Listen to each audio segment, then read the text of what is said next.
You found the Live Local Marketing Podcast, where business owners share their knowledge about what's working in the market today. No fluff, just their experiences and stories from people who are making it happen.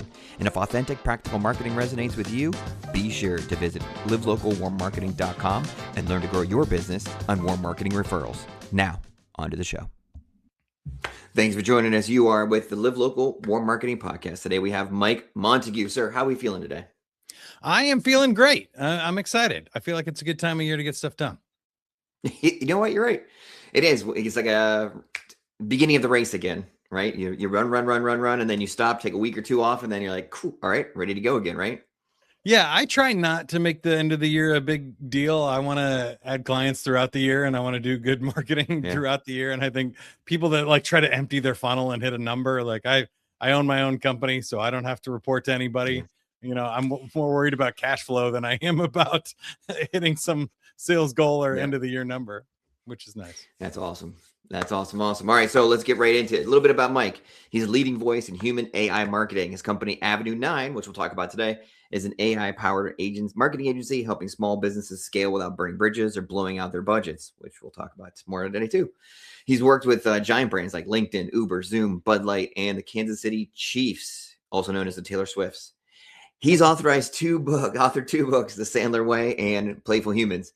And his podcast has over 3.7 million downloads. And now he uses the decades of past marketing experience and the AI tools of the future to help small businesses amplify their marketing impact. Sir, are we ready for the questions? Sounds good. Let's do it. I'm excited about this format. All right. Let's talk about your first win as an entrepreneur. Ooh, as an entrepreneur, I would have to say just paying my bills in the 20s. I can't say I was extremely successful, but I was an entertainer. I was a radio DJ and performer. Really? And so I did thousands of karaoke shows. I opened for Billy Idol and Frankie Valli and got to do a lot of cool things, but really just surviving my 20s, mostly debt free, I would say. Was the biggest entrepreneur win. But the cool story in that was creating an internet radio station in the 2000s. This was before like podcasting was a thing. And I had over 30,000 listeners a month in like 2007, when hardly anybody was listening to internet radio and satellite radio was just becoming a thing. So the partykc.com was my first entrepreneurial win, where I actually built an audience and built a business that I could sell for very little money, but again, a profit. I'll take it. It was really great. Isn't that how Mark Cuban also, didn't he start something similar when he worked a sports internet radio though, right? Yeah, so he had broadcast.com where he created that, and I kind of did the same thing, just not for like $1 billion like he did. But back in those days, I even did it for the Chiefs. I was the first one to broadcast a Chiefs football game on the internet.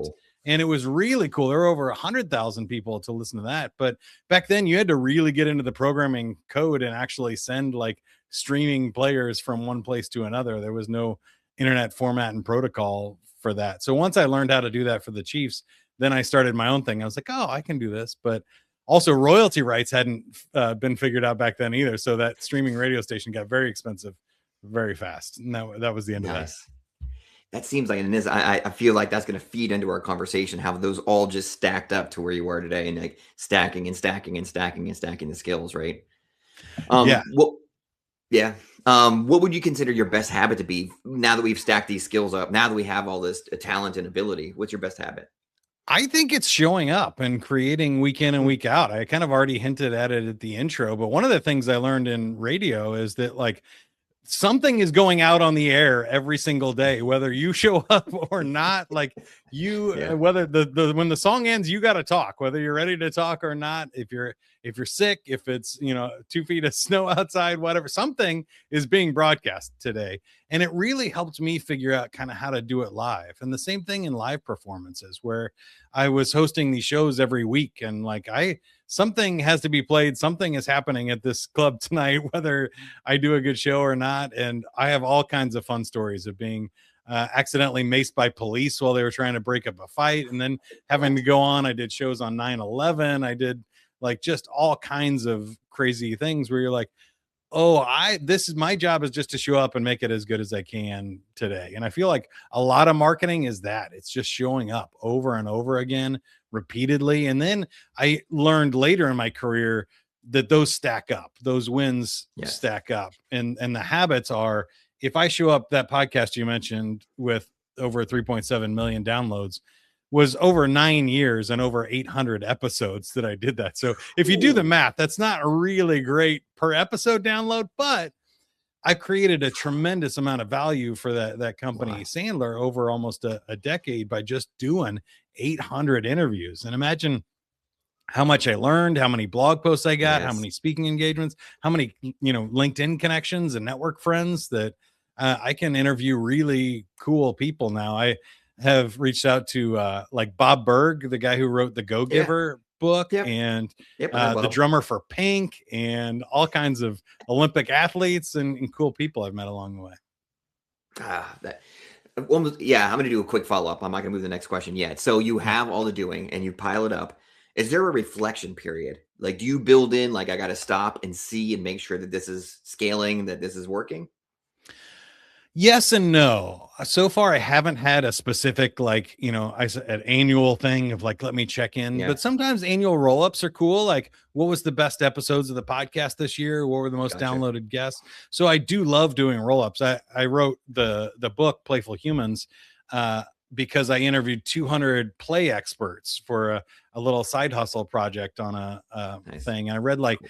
30 some books on play and happiness and fulfillment and doing your best work. And so that project kind of culminated then in a book and a big research project from all of those things. And a lot of times, blogs turn into books, speeches turn into courses, and the larger things come from that. But I actually kind of do it both ways. Like, I'll write a book and then create 52 blogs out of it, or I'll create 52 blogs and then turn that into a book, and it goes both ways. You just keep your eyes open then, basically, and would see what's resonating. Yeah. And when people ask for it, like, when you're doing something for 9 years, people start asking the question like, hey, who were the best guests, or what were the best tools? You and I talked before we hit record about people asking me about the top AI tools. So creating a list of my 9 favorite and putting them on my website at avenue9.com makes sense. Like, oh, okay, it's time to do a roll up. I've been doing this for a couple of years. I got a bunch of tools that I love. They seem to follow the audience for me. I really listen to what people are asking for and what I'm excited about doing next. That makes complete sense. All right, so let's do a slight shift. What is something in marketing that you wish people knew that was true? A quick break before we get to that next answer, because I know that answer is going to be brilliant, which is why I chose this moment to interrupt. If you love what you're seeing and you want to run your business off of warm marketing referrals, visit our website, livelocalwarmmarketing.com. It's got valuable resources, office hours, memberships, the book, an array of resources to help you get rid of cold calls, cold leads, door knocking, and run a business you can be proud of through referrals and warm marketing. Now, back to the show. I'm going to give 2 things here, and you can pick which one's more interesting. Number one is, I think that people don't understand trust, that especially now with AI can speed up your marketing, but trust is still a slow process. You can't, ask somebody to marry you on the first date. You got to get enough interest to get a phone number, and then, or these days, like an Instagram handle. And then you get enough interest in the DMs to get a date, and enough interest on the first date to get a second date. And so I think that marketing truth, I would say, is, and this is another author, Charles Green, is credibility plus reliability, showing up over and over again, intimacy, being able to be authentic and share stuff that maybe people don't know is what builds trust. And then being selfish destroys trust. So anytime you can give to your audience, you're building trust. Anytime you try and take it, monetize it, cash out, you're subtracting trust from your marketing. And I think the other part that I wanted to share is what I found is that wins are obvious in marketing. I feel like we got into this internet era and everybody was about measuring and like optimizing and click funnels and all this stuff. And what's our conversion percentage? All of that is great.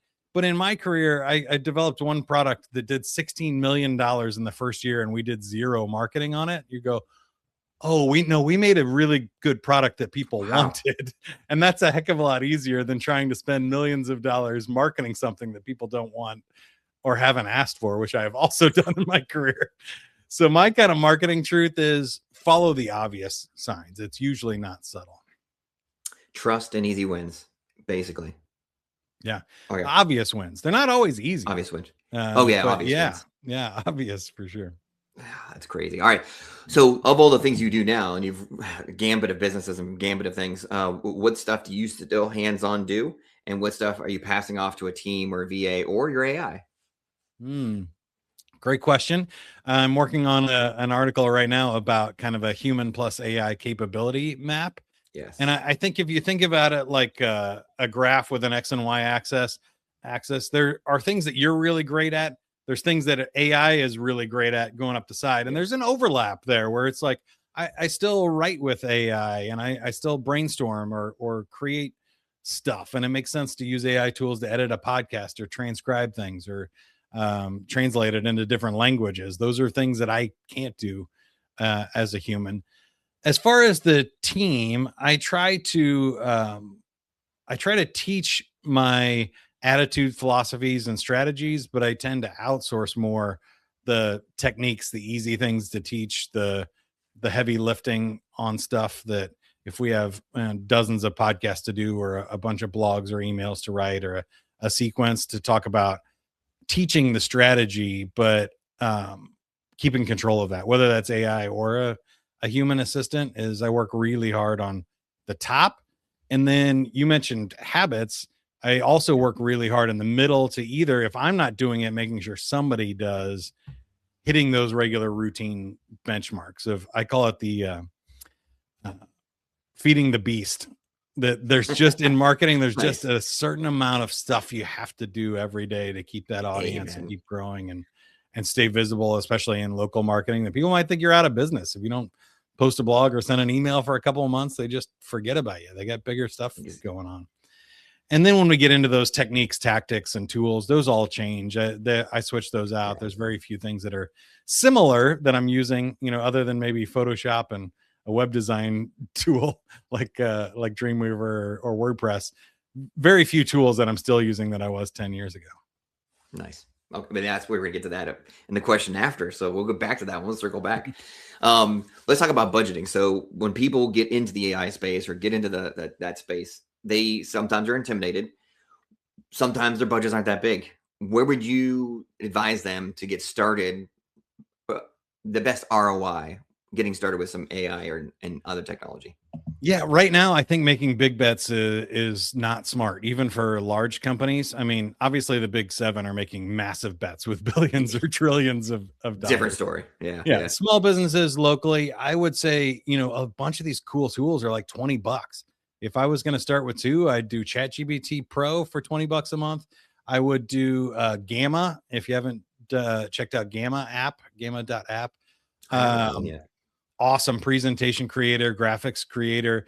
It does what you would think Canva would do, but they built it with AI. And so you can paste an outline for a whole presentation or a sales deck, and it'll just go and go through all the slides in like 2 minutes, build them all out. Everything's designed, everything's sized correctly.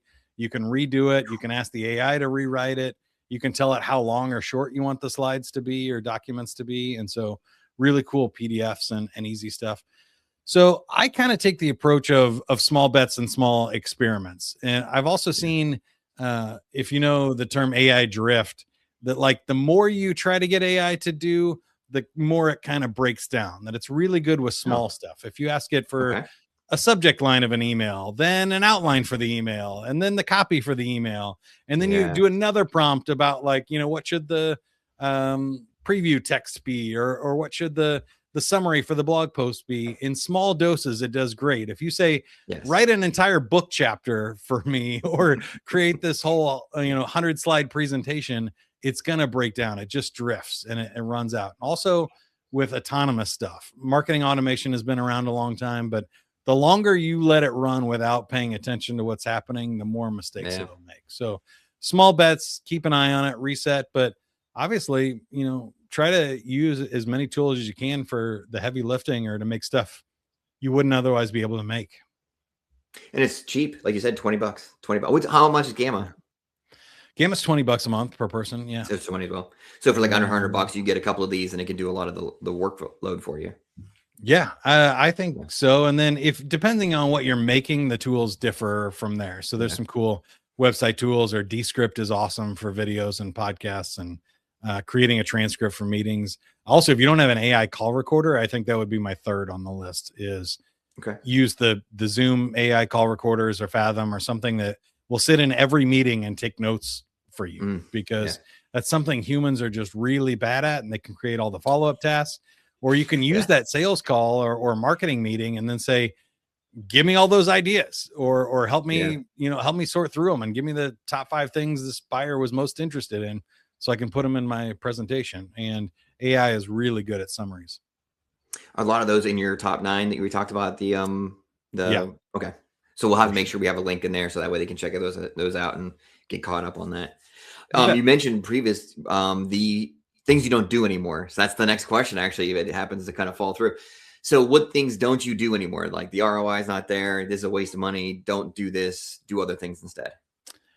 It's a great question. More and more, I think social media would be my number one answer to that. That is fascinating.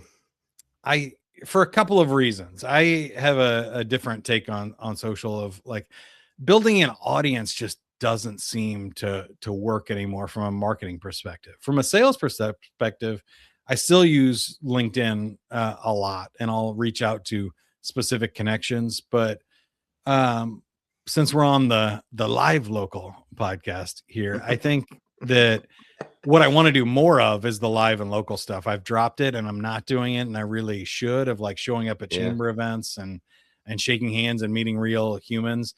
I did have an AI tool reach out to everybody in the community around my local city and just ask for people to go to lunch and say, hey, I'm looking to meet more people live and start that conversation for me. And that was really great. I met some cool people and friends out of it. But social media, of just posting, it seems like the algorithm has gotten so tight, and nobody is like, everybody's posting and nobody's reading the posts.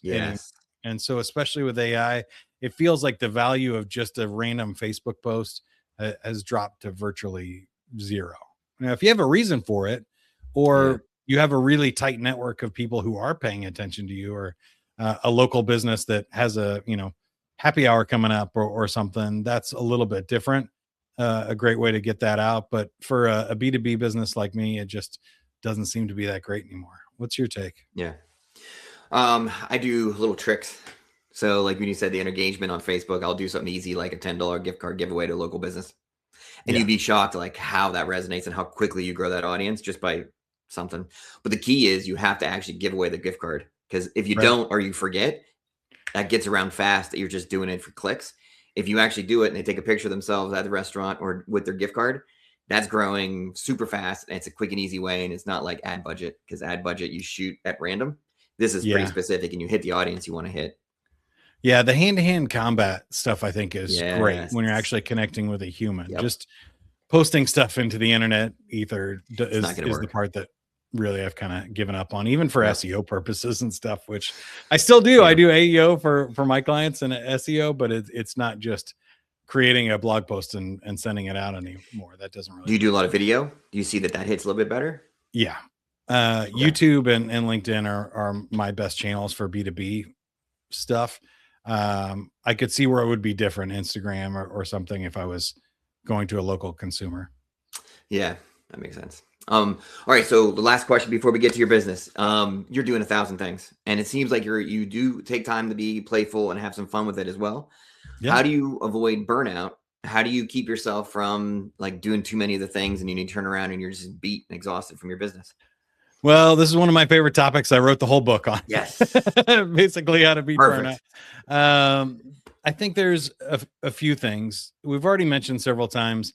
Do a little bit all the time. rather than Yeah. try to make some big swing and be like, oh, I'm just going to go heads down and grind out all my client work for the next 48 hours and then crash and burn out. That's a good way Yeah. to do that. And also with Yeah. other things, the campaigns and budgets and stuff, of go, oh, we're going to spend all our money on this one thing for the whole year.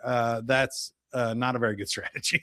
You're going to burn out and you're going to burn cash real fast. So I'm a big fan of doing a little bit all the time, letting those wins pile up. But also that means doing a little bit of everything all the time. So I'll make a little time in my week or day for deep work, a little time for connecting, a little time for podcasts, a little time for getting to the gym and exercise. I got to step away from the computer and just, focus my eyes on something that's further than 4 feet away from me, and give my eyes a break. And so I've really in my career probably spent the last 5 to 10 years working on this, of getting a routine that's all the time. But my biggest takeaway from the Playful Humans book is this: that what makes life interesting to humans is a movement between order and chaos. So if things are too orderly and they're too buttoned up, it's boring for us. It's like, hey, we just need you to walk over here and push this red button every 15 minutes. It's going to be super boring work. If things are too chaotic, it becomes overwhelming for humans. But if you think about it, when things move back and forth, that's when it gives your brain time to adjust.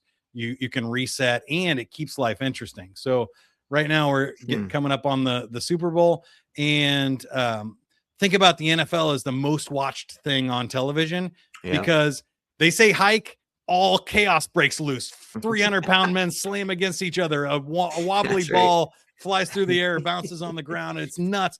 And then 15 seconds later, it stopped. Everybody legally required on the field to pause for 1 second before they play again. Everything's in perfect order, quiet, and then hike, and all chaos breaks loose again. And I think that's what makes an interesting life, is you need order and chaos.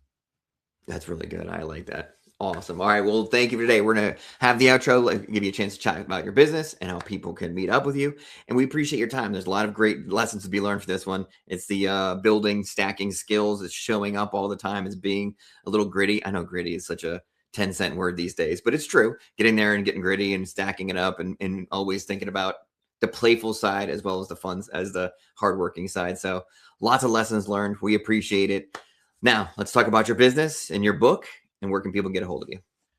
Thanks, Billy. It's been super fun. The easy part is I'm in internet marketing. So you can, search for Mike Montague or Avenue 9 or Human First AI Marketing, and you'll find my podcast as well, where I interview AI and marketing experts from around the world, talking about what is possible and what people should be doing with AI and marketing these days. So that's great. Avenue9.com. What I do is I help people figure out their story before they put it into AI. So that's the human first part. Is I'll interview the founder, the top salesperson, your best clients, collect all of that information, and then create a kind of context control file for your AI, so that it just writes in your voice or tells your story and creates the scalable story that you can use to blow out the rest of your marketing, whether those are blogs, emails, or whatever you want to make videos and stuff, and scripts. All that comes from that core marketing message that we got right first. Cool. So if that sounds like something you need, go to avenue9.com. But I appreciate the time. Awesome. Thanks for joining us today. So much. And I feel a little bit better about it too, now that I'm going to start. I always have that anxiety of like, I got to do all the things. I got to hurry up and get it done. But after this conversation, it's a little bit of relief. Like, yeah, I'm just going to do a few things today. I'm going to do a few things later. I'm going to stack this up. If it works for Mike, it's going to work for me too. So we appreciate that. A few good things moves the needle a lot more than a ton of the wrong things getting done. Right. All right. Well, thank you for your time today. We appreciate you.